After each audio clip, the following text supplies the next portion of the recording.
Hello guys! Today tuturuan ko kayo kung paano mag-book through Expedia.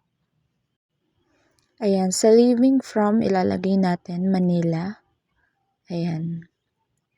And then going to Singapore. So lalagay natin Singapore. And then piliin natin tong pangalawa. Ayan. Sa dates naman, it was 3 days and 2 nights. So napili ko October 21 to 23. And then traveler, dalawa, which is me and my husband. And then search na natin. Ayan, hanap na tayo ng hotel. So, filter natin, kailangan 5-star hotel. So, click natin tong 5-star. Ayan, then mamimili tayo ng hotel kung ano yung gusto natin. So, yung napili ko dito is yung Conrad Centennial, Singapore. So, ayan. Select tayo ng room. And then, 1 bed since mag-asawa naman. So, ito napili ko yung premium. So, select natin yan.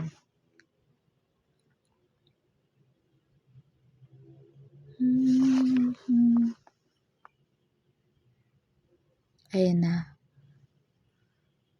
Wait lang natin. And then, mamimili na tayo ng flight. Itong 7:35 p.m. to 11:15 napili ko. Then, select natin yan para wala tayong babayaran. Then, wait natin. Ulit. Ayan, select natin. Then, next is i-review natin yung package. Then, proceed tayo sa final details. Ayan.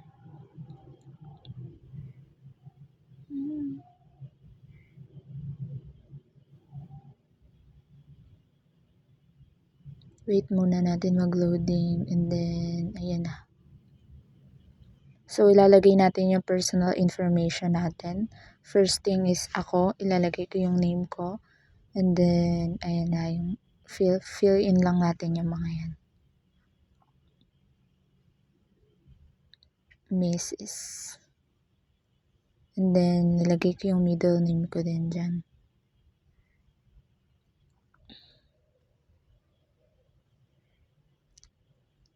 Sa Klausa.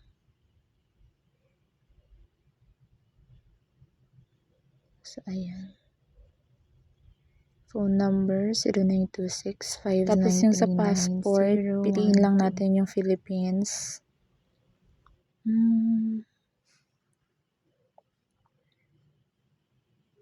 Philippines. Ayan. And then, female. Then, yung birthday natin, which is July 1, 2001. Ayan. And then, maglalagay tayo ng isa pang traveler, which is yung asawa natin. Mr. Then, fill in natin yung name niya. And then, country. Same lang dun sa akin.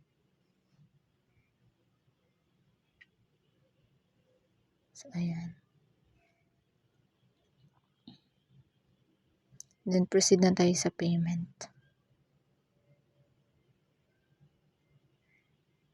Ayan na. Philippines.